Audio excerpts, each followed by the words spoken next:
राम को भगवान राम बनाया। आदिवासी समाज वो है जिसने भारत की संस्कृति और आजादी की रक्षा के लिए सैकड़ों वर्षों की लड़ाई को नेतृत्व दिया। लेकिन आजादी के बाद के दशकों में आदिवासी इतिहास के इस अनमोल योगदान को मिटाने की कोशिशें की गई। इसके पीछे भी स्वार्थ भरी राजनीति थी।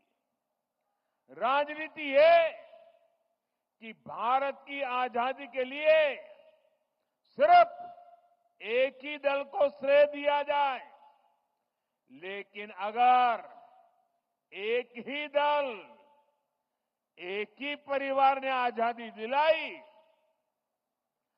तो भगवान बिरसा मुंडा का उल गुलान आंदोलन क्यों हुआ था? संथाल क्रांति क्या थी? कोल क्रांति क्या थी?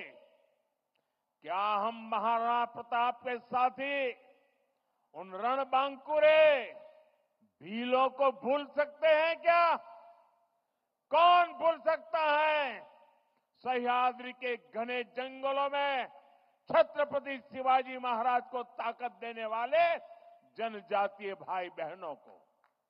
कौन भूल सकता है अल्लूरी सीताराम राजू जी के नेतृत्व में आदिवासियों द्वारा की गई भारत माता की सेवा को?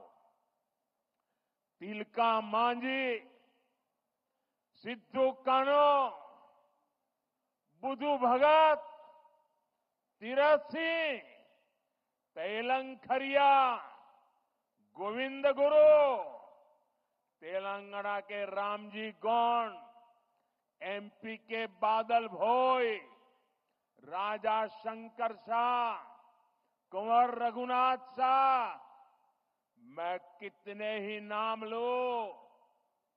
टंट्या भील, नीलांबर पीतांबर, वीर नारायण सिंह, दिवा किशुन सोरेन, जात्रा भगत, लक्ष्मण नाइक, मिजोरम की महान स्वतंत्रता सेनानी रोपुई लियानी जी, राजमोहिनी देवी, रानी गाइडिनल्यू, वीर बालिका कालीबाई, गोंडवाना की रानी दुर्गावती, ऐसे असंख्य असंख्य मेरे आदिवासी, मेरे जनजातीय शूरवीरों को कोई भुला सकता है क्या?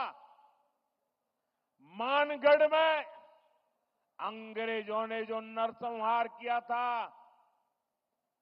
हजारों मेरे आदिवासी भाई बहनों को मौत के घाट उतार दिया गया था। क्या हम उसे भूल सकते हैं? साथियों, संस्कृति हो या फिर सामाजिक न्याय, आज की ये एनडीए सरकार का मानस कुछ अलग ही है। मैं इसे भाजपा ही नहीं बल्कि एनडीए का सौभाग्य मानता हूं कि हमें द्रौपदी मुर्मू जी को राष्ट्रपति बनाने का अवसर मिला। वो देश की पहली आदिवासी राष्ट्रपति है। मुझे याद है जब एनडीए ने द्रौपदी मुर्मू जी का राष्ट्रपति का उम्मीदवार बनाना तय किया तो हमारे नीतीश बाबू ने पूरे देश के लोगों को अपील की थी कि द्रौपदी मुर्मू जी को भारी मतों से जिताना चाहिए। आज जिस पीएम जनमन योजना के तहत अनेक काम शुरू हुए हैं, उसका श्रेय भी राष्ट्रपति द्रौपदी मुर्मू जी को ही जाता है।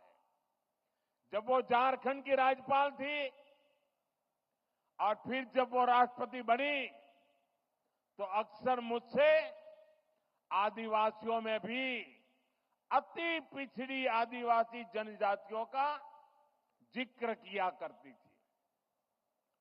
इन अति पिछड़ी आदिवासी जनजातियों की पहले की सरकारों ने कोई परवाह ही नहीं की थी।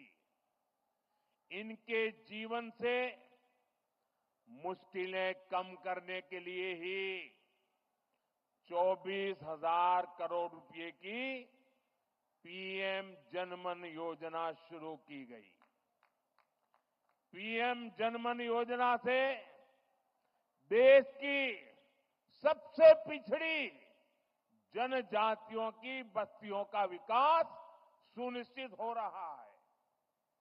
आज इस योजना को 1 साल पूरा हो रहा है। इस दौरान हमने अति पिछड़ी जनजातियों को हजारों पक्के घर दिए हैं। पिछड़ी जनजातियों की बस्तियों को जोड़ने के लिए सैकड़ों किलोमीटर की सड़कों पर काम शुरू हो चुका है। पिछड़ी जनजातियों के सैकड़ों गांवों में हर घर नल से जल पहुंचा है। साथियों, जिनको किसी ने नहीं पूछा, मोदी उनको पूजता है। पहले की सरकारों के रवैये के कारण आदिवासी समाज दशकों तक मूल सुविधाओं से वंचित ही रहा।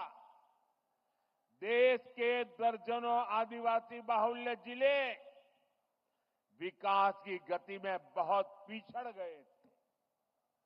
अगर किसी अफसर को सजा देनी हो, उसको पनिशमेंट देना हो, तो पनिशमेंट पोस्टिंग भी ऐसे जिलों में की जाती थी। एनडीए सरकार ने पुरानी सरकारों की सोच को बदल दिया। हमने इन जिलों को आकांक्षी जिले घोषित किया और वहां नए और ऊर्जावान अफसरों को भेजा।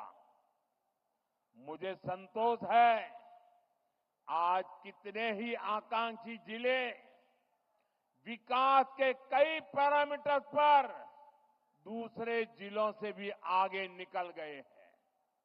इसका बहुत बड़ा लाभ मेरे आदिवासी भाई बहनों को हुआ है।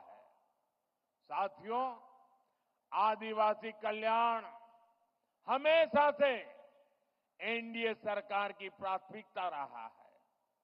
ये अटल बिहारी वाजपेयी जी के नेतृत्व वाली एनडीए सरकार ही थी जिसने आदिवासी कल्याण के लिए अलग मंत्रालय बनाया।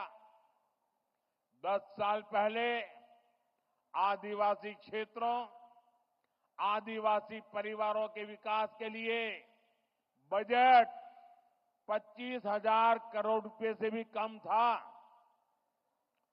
10 साल पहले का हाल देखिए, 25,000 करोड़ से भी कम। हमारी सरकार ने इसको 5 गुना बढ़ाकर 1.25 लाख करोड़ रुपए पहुंचाया है।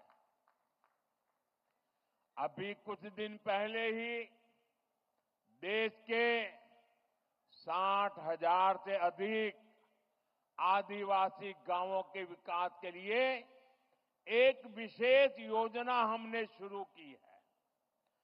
धरती आबा जनजातीय ग्राम उत्कर्ष अभियान।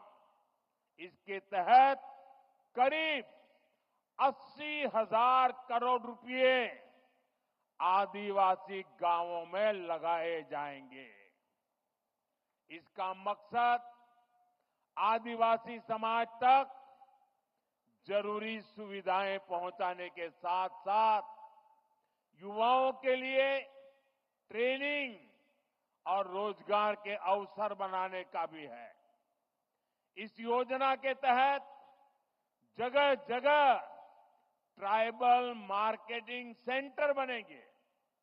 लोगों को होम स्टे बनाने के लिए मदद दी जाएगी, प्रशिक्षण दिया जाएगा।